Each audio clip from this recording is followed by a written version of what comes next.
Social media algorithm strategies to supersize and grow your business. Sharon Horne-Ellstrom here with Supersize Business. And today we are talking about the ever-changing craziness of social media platforms and the algorithms they use all the time and that change all the time. How do we adapt? How do we deal with? How do we strategize around knowing that that is a constant? One thing we need to strategize around with respect to our business, every area and aspect of growing and building and scaling our business, is that change is inevitable. It's happening all the time. A lot of things that change, we feel like we have no control over, but the truth is we have control over everything because we always have control over how we respond and react and deal with any changes that come our way.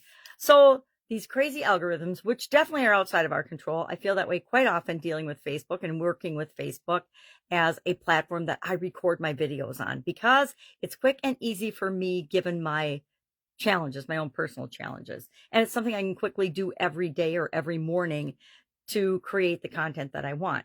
So if you work with any social media platform, you know that they change their algorithms all the time. Their algorithm determines how and where you and your business show up on their platform. Who sees you, who doesn't see you, whether people see you at all. I've had changes that I wasn't up to date on and wasn't aware of that wiped out my entire visibility at times. And I had to respond and react and fix those algorithm changes or how I responded to those algorithm changes. So over time, I've adopted these strategies so that whatever changes, whatever happens on any platform won't negatively impact me to the point where I feel like I have to do something immediately to rectify it. So what are some of these adaptive strategies that we can use? Number one, create high quality content. If you're creating high quality content, it positively shows up on every search engine, on every social media platform. If you've got quality content that speaks to your audience, that is informative, entertaining, enlightening, whatever, it is going to rank higher no matter what the algorithm changes are because people will like and engage with that content.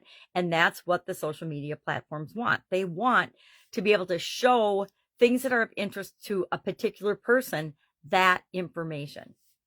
And if you're creating high quality content, that will automatically over time give you better results than if you're just throwing stuff up there, throwing, it's like the throwing spaghetti against the wall thing. You can do all those different strategies. The shotgun approach, same thing. You can pellet it all out there and you might hit your target, but you're not going to necessarily know what worked or what didn't.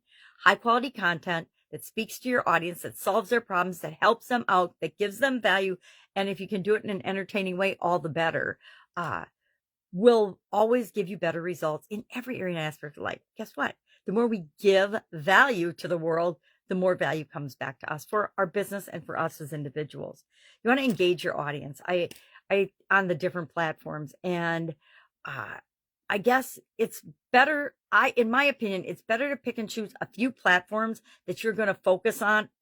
A lot of people will say just one, but I think that if it's like putting all your eggs in one basket. You probably need more than one, but probably three is enough to keep up with. If you're doing it yourself, if you're hiring a big team of people to do it for you, that's a different story. And that's when you're really scaling and things are outside of your control with respect to scaling and supersizing your business. But they're still inside your control. I'm going to share a couple of examples of big companies that have done this well, so you understand that even if you're just starting out and you're doing it yourself, you're going to want to find processes and systems and procedures and ways of handling different platforms that you document and then can hand off to other people to do for you, or can find other ways to automate it. But one of the most important things we need to do is actually engage on the platforms and engage with people, primarily so that they know we're there, that we care about them, and we can understand and get the feedback and their perspective and know if the content and the things that we're creating is hitting the mark and hitting home and helping them, and we should spend more time on that type of content and get away from content that really isn't adding much value. We can use paid advertising on the different platforms, and I highly recommend that you test and tweak and use it. A lot of companies, their whole foundation of their whole strategy is paid advertising. Mine is not and never has been, but I do test paid advertising on different platforms to show my support for those platforms, as well as finding out what's important to them. Because if it's important to them to get advertising dollars, it's probably things that I want to incorporate in my social media plans and strategies, because whether I'm paying for ads or not, it will perform better on that particular platform. I hope that makes sense. Let's share a couple of examples of companies that do and stay abreast of social media algorithm changes and use the algorithms to their advantage. Starbucks comes to mind. They do an incredible job of creating interesting content, user-generated content. And guess what? The content people love the most in the whole wide world is content that is generated by other users, other people that are engaged with the content. I'll give you an example because it just happened yesterday. My daughter and I were watching the presidential debate, and we had put YouTube on the television. When you mirror your television, because that's what we were watching it on. And on the side, when we first started watching it, there was no commentary. But on the side, then, when after a commercial or something came up, all of a sudden you could see all the comments. And we joked that my daughter joked, she's like, I kind of want to take off the comments so we can see the whole thing, but some of them are so good and so entertaining.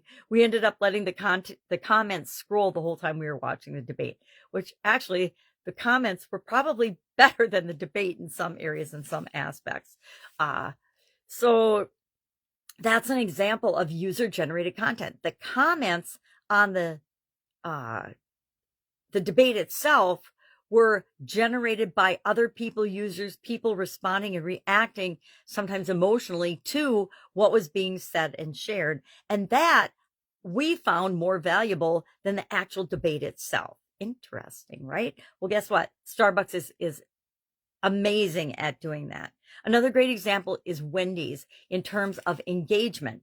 They have taken the tone of a witty, entertaining, unique voice of Wendy on their social media platforms, and it's really, really powerful. People love it, and they engage with it more because they love the witty way that Wendy's responds on social media and engages with them on various platforms. So lessons learned. What are some lessons we can learn from and that we need to keep doing in order to have a successful social media presence for our business? Number one, we need to stay informed. We got to keep up to date. It doesn't have to be us, but someone in our organization needs to keep up to date and pay attention to and track the results of the different platforms we choose to be on. We need to be flexible and willing to listen to feedback and change our strategies as required, depending on if we're hitting our target audience or not. And then we want to focus on community building. Every platform right now is focusing on community. If you don't believe me, look at the difference between Facebook pages and Facebook groups. Everybody's focusing on community because it's easy for them and their algorithms to target different groups and communities and interests than just being everywhere on every platform, if that makes sense. I think it makes sense. So you want to target and then build your community on each of the different platforms that you choose to belong to. Love to know how you are responding to social media algorithm changes in your business. Do you have somebody that does that?